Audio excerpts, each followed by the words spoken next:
안녕하세요. 대한민국 좌파들의 민낯을 낱낱이 까발리는 남자 정치구단 우영우입니다. 자, 오늘 이야기해 볼 내용은 계속 민주당 쪽에서 공천 잡음이 들려오고 있죠. 거기서 이 안기령이라고 하는 도봉갑의 단수공천, 전략공천된 요 사람에 대해서 한번 이야기를 해보려고 해요.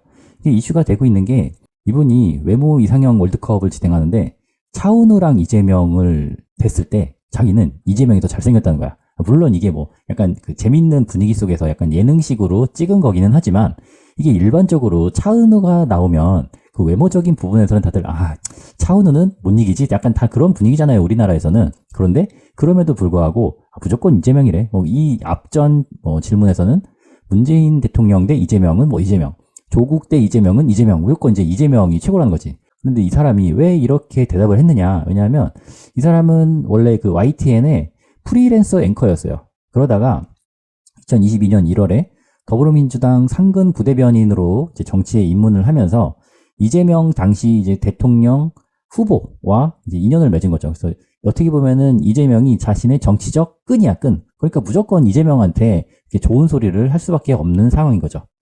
그러니까 결국에는 이 차은우는 영문도 모른 채 의문의 일패를 당하고 이재명은 또 이 사람을 도봉구 갑에 공천을 하는 그런 상황에 이르게 된 거죠.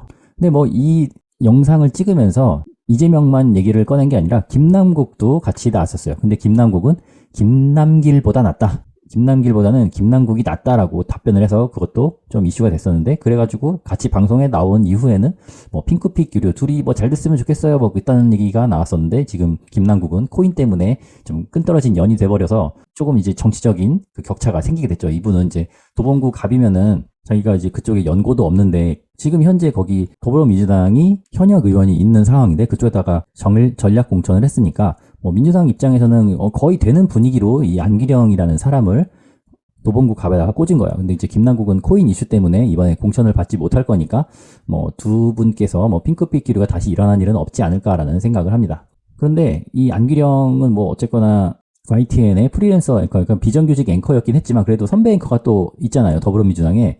바로 숨결 호소인 고민정 의원입니다. 광진구의 고민정 의원인데, 이제 고민정 같은 경우에는 당시에 신문 실세들 지금 이제 이슈가 되고 있는 임종석도 그렇고, 고민정은 문 대통령의 숨결까지 익힌 사람이다. 그 대변인으로서 이제 문 대통령이 하고자 하는 이야기를 잘 파악해서 잘 이야기를 하는 사람이다라고 해갖고 공천이 됐었어요.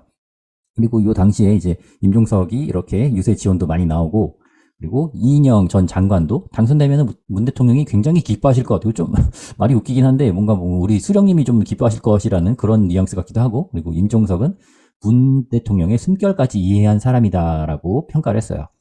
그리고 문의 복심은 고민정이다. 참 좋아하고 기뻐할 것이다. 그리고 윤호중 의원은 고민정이 말하면 문 대통령이 다 해주신다. 이만큼 문재인 대통령의 총애를 받았던 그런 뉴스 앵커 출신의 국회의원인데 약간 좀 겹쳐 보이는 부분이 있어요. 이렇게 민주당 여성 앵커들이 정치 입문을 하는 그런 과정을 보면 무조건적인 맹종이 필요한가라는 생각을 하게 돼요. 차은우보다 더 잘생겼다고 하는 상황이니까 그게 보통 정신 상태에서는 할 수 없는 대답이잖아요. 아무튼 친문 고민정은 이번에 친문 공천 학살을 하고 있는데 대체 어떻게 살아남았나라는 생각을 좀 하게 되는데, 이거는 이 고민정 의원도 스스로 그렇게 얘기를 했어요. 자기가 이제 광진을에 다시 단수 공천, 그러니까 이제 경선 없이 바로 후보로 지정이 됐는데, 이것은 지금 공천이 시스템에 의해서 공정하게 진행되고 있다는 것을 보여주기 위해, 그러니까 친문 학살이 아니라는 것을 보여주기 위해서 자신만 살린 것 아니냐라는 얘기를 하고 있어요. 그러면서 임종석에게도 공천을 줘라라고 또 주장을 하고 있고요. 그래갖고 지금 고민정은 계속 임종석을 공천하지 않으면 안 되는 상황이다. 그리고 이재명이 변하지 않는다면 자기는 최고위원회에 나가지 않겠다, 보이콧하겠다라는 얘기도 하고 있어요. 그러니까 이 고민정 의원이 이제 광진을에서 그 20대 총선에서 이제 선거 유세를 할 때 임종석이 굉장히 많이 가서 유세를 도와줬거든.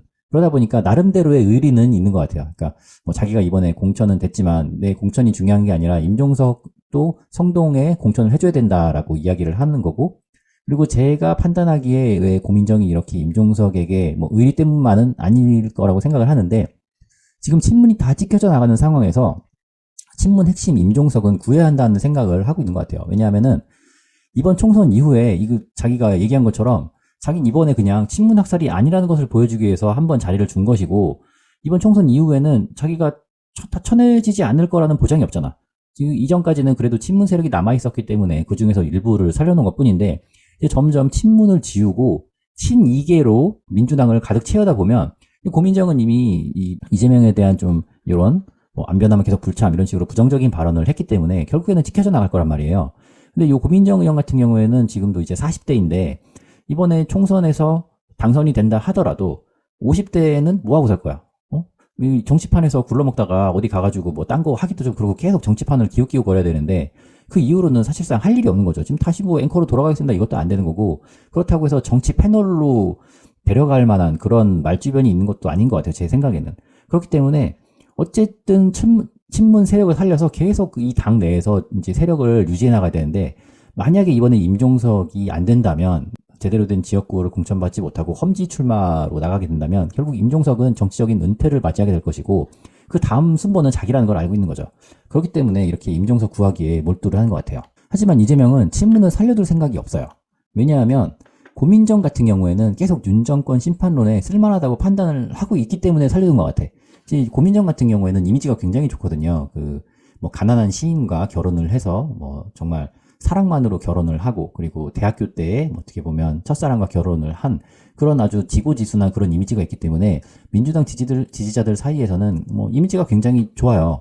하지만 신문이 살아있으면 총선 이후 당대표직 유지에 위협이 될 수가 있어요. 그러니까 지금은 공천 시즌이니까 공천 결정권을 가진 이재명 대표에게 모두 막 아부를 떨고 아랑방구를 끼고 있으니까 친문조차도 친이 행세를 하면서 뭐 이재명을 위해서라면은 뭐든지 할 수 있을 것처럼 이야기를 하지만, 일단 국회의원이 되고 난 다음에는 이 사람들이 어떻게 돌변할지 모르는 거지. 뭐 갑자기 사실은 이재명을 쳐내야 된다 이런 식으로 이야기가 나올 수도 있는 거고. 그러니까 자기가 보기에 진성 친문이라면, 그러니까 진짜로 자기를 따르는 사람이 아니라면 가능하면 쳐내고 싶은 거야.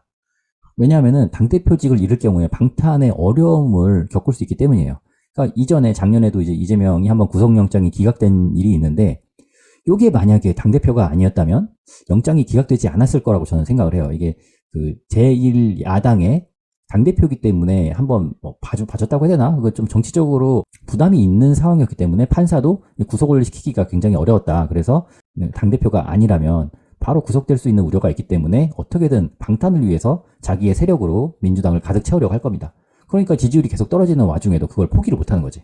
근데 여기서 또 재미있는 게, 여기서 이제 이수진 동작을 국회의원이 이번에는 공천에서 배제가 됐어요. 이제 하위 20%라고 통보를 받아가지고 이제 어떻게 보면은 잘린 거지. 그랬더니 요 이수진이 갑자기 백현동 판결문을 봤더니, 내가 판사 출신인데 말이야, 백현동 판결문을 보니 이재명이 몰랐다고 하는 건 거짓말이다. 이재명은 지금 전 국민을 상대로 거짓말을 하고 있다. 이렇게 갑자기 양심 고백을 하기 시작했어. 근데 요분 같은 경우에는 이제 블랙리스트 호소인이었는데, 자기가 판사로서 일을 하면서 뭔가 정권에 밉보여가지고 블랙리스트에 올라서 뭐 좌천되고 그랬다라고 했는데, 이제 양승태 대법원장 재판 과정에서 블랙리스트가 아니었음이 확인되었기 때문에 민주당 입장에서는 이 이수진 의원을 계속 끌고 가기가 좀 애매한 거야. 왜냐면은 이 블랙리스트가 이 보수 진영의 대법원장 하에서 자기가 피해를 입었다고 해서 인재 영입으로 영입한 인사인데, 알고 보니까 그게 아니었던 거지. 그랬더니 이수진은 그거랑 상관없이 자기는 뭐 블랙리스트가 맞다라고 하면서, 이재명 주변 사람들은 왜 극단 선택하는지 알겠다. 그리고 뭐 김병기가 불법 정치 자금을 받았다. 그리고 이재명 지지자들이 악질 문자를 계속 자기한테 보내는데 법적 대응하겠다. 이런 식으로 이제 악만 남았어요, 악만. 왜냐면은 지금 판사직도 때려치고 와가지고 국회의원이 되었는데, 한 번 더 할 생각을 하고 있다가, 지금 이것도 뭐 젊은 거잖아. 젊은 사람인데 뭐 60도 젊은 나이니까. 그러니까 이게 앞길이 창창한 자기 정치의 길에 있어서 갑자기 자기한테 태클을 건 거지, 태클을. 그러니까 못 나가게 태클을 거니까 이제 악만 남아서 이제 무슨 짓을 할지 모릅니다. 이렇게 민주당은 지금 공천 때문에 굉장한 잡음이 나오고 있고, 이로 인해서 지지율이 막 떨어지고 있는데, 이 총선 전까지 해결이 될지 모르겠어요. 일단은 이재명의 목적이 친이계로 자신의 정당을 가득 채우는 게 목적이기 때문에 친문계라던가 다른 이제 비명계와 마찰을 지금 피할 수가 없거든요. 그러니까 점점 지지율은 떨어질 텐데 이걸 어떻게 해결하는지 지켜보는 것도 재미있는 관전 포인트가 될 것 같습니다. 자, 오늘 여기까지 하고 다음 시간에 또 다른 이슈로 찾아뵙도록 하겠습니다. 감사합니다.